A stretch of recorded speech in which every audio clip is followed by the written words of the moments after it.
Hello and welcome back to the Reapers. Today we're in our F-14B Tomcat and we're looking at the TCS, the television camera set. The TCS was constructed as a replacement for the IRST, which was present in the first F-14As produced. When the IRST was found to have insufficient capability, it was decided to replace it with the TCS, giving the F-14 a long-range visual identification capability. The TCS is located underneath and behind the radar radome, just in front of the nose gear well.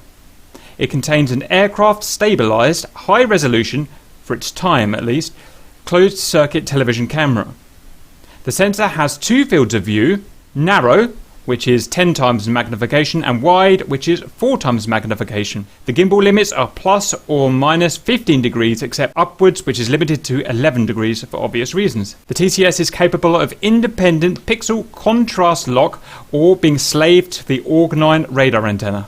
The controls for the TCS are located in the RIO cockpit at the sensor control panel, the DDD panel, and the HCU/TID. The RIO can view the TCS feed via the TID with the mask mode set to TV, and the pilot can view the TCS feed on his VID with it set to TV.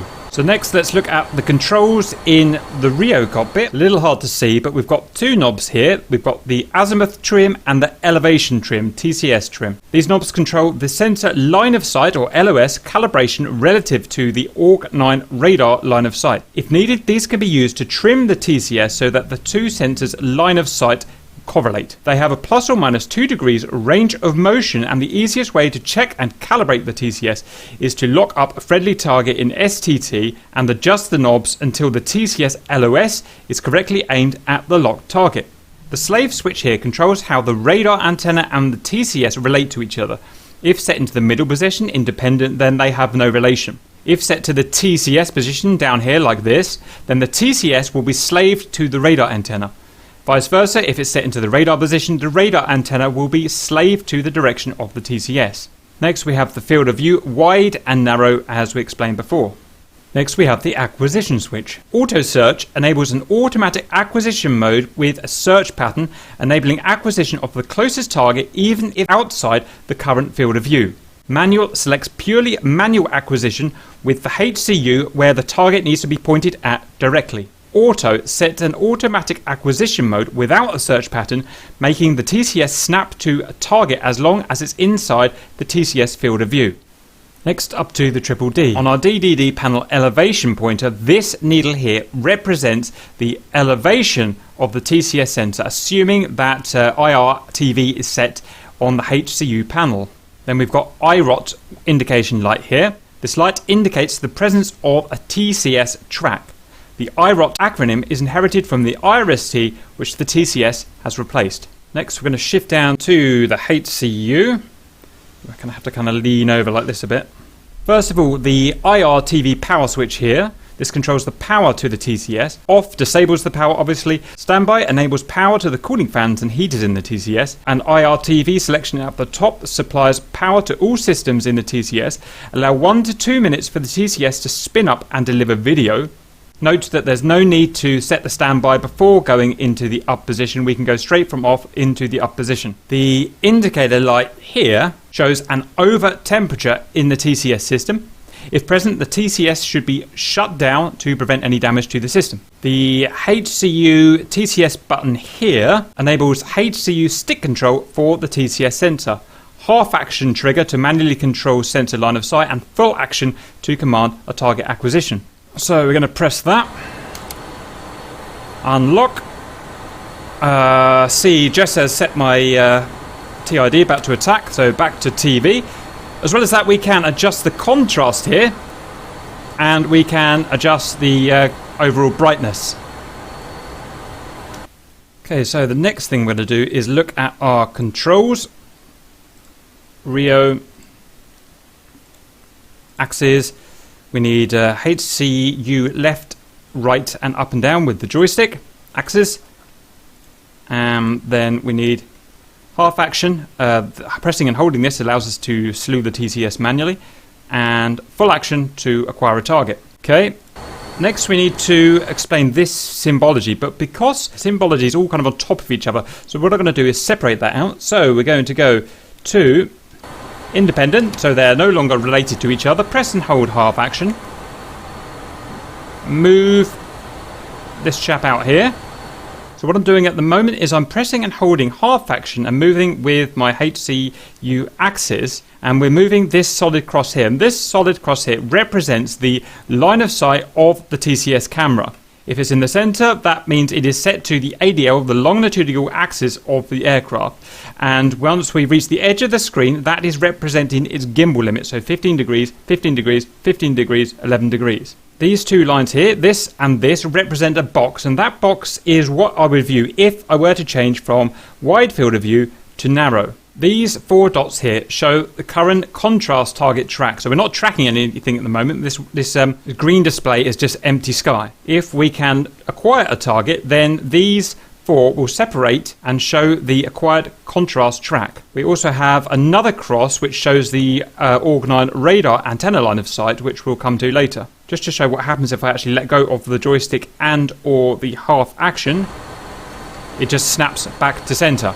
Okay, so the next thing we want to do is to get a TCS contrast lock on an aircraft. I know we've got some aircraft ahead, one about 10 miles, one about 20 miles. So 3 different ways we can do this. We can essentially slew our TCS sensor around manually until we hopefully find something.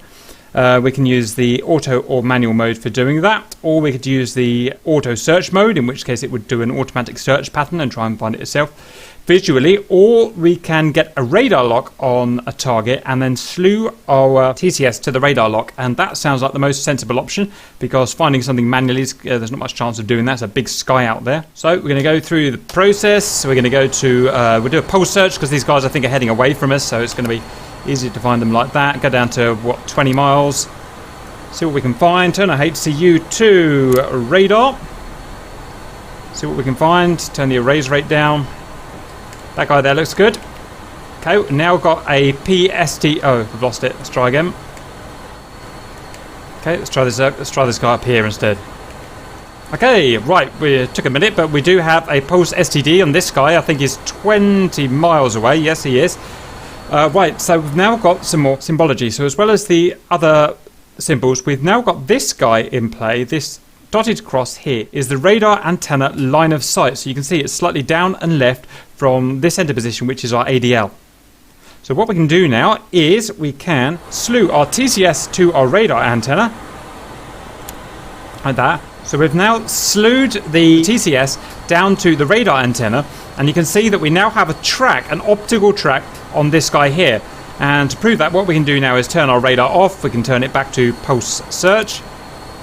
So the radar antenna is gone now. It's now searching somewhere else. But our TCS is now tracking this guy here. And you can see that our TCS is slewed slightly down and left from the center being the ADL, the datum line of the aircraft. So what we can do is now is zoom in on this guy if we like. So we can choose our field of view to narrow. Because of the jet plume, I can't really see what that aircraft is. The whole idea of this is to identify what that aircraft is. So what I'm going to do now is jump to the pilot seat, and we can see it through our VDI here. Let's see if we can get a bit of an angle. In fact, I can actually see it there, but it's just a dot at the moment. Let's see if we can get an angle, create more of an angle, and see past that plume. Now what we're going to do is make sure that the cross showing where the TCS line of sight is doesn't get to the edge of the screen, because if the cross hits the edge of the screen, we've hit our gimbal limits. So we've kind of got an angle, a better angle there. Let's turn back towards him. Yeah, that's better. So what I want to do now is maneuver the aircraft so that the cross is roughly in the center of the screen, so that we're heading towards the target. Okay, pretty happy with that. Back to the rear seat. Just to turn this back to TID, sorry, that's what he does. And we've still got our contrast lock. You can see because the dots are around the area of contrast, and we can make out very clearly now that that dude there is a Yak 40, and he poses no threat. He's a civilian, he's a friendly effectively. So that was showing how we can get a contrast TCS lock via a radar lock. So now that we want to do is show that we can get a TCS lock via other means, just optical methods. So now that by doing that move with the front seat, we know we're heading in the direction of this aircraft, and so we know this aircraft is on our nose, if not slightly down and right. We're going to control the TCS. We're going to turn the TCS to independent.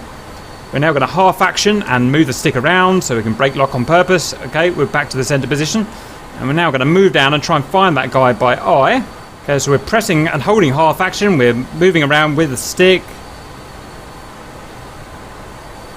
So, aha! Found them. So, I'm going to get as near as I can to this close guy here. With my crosshair, I'm going to press full action once.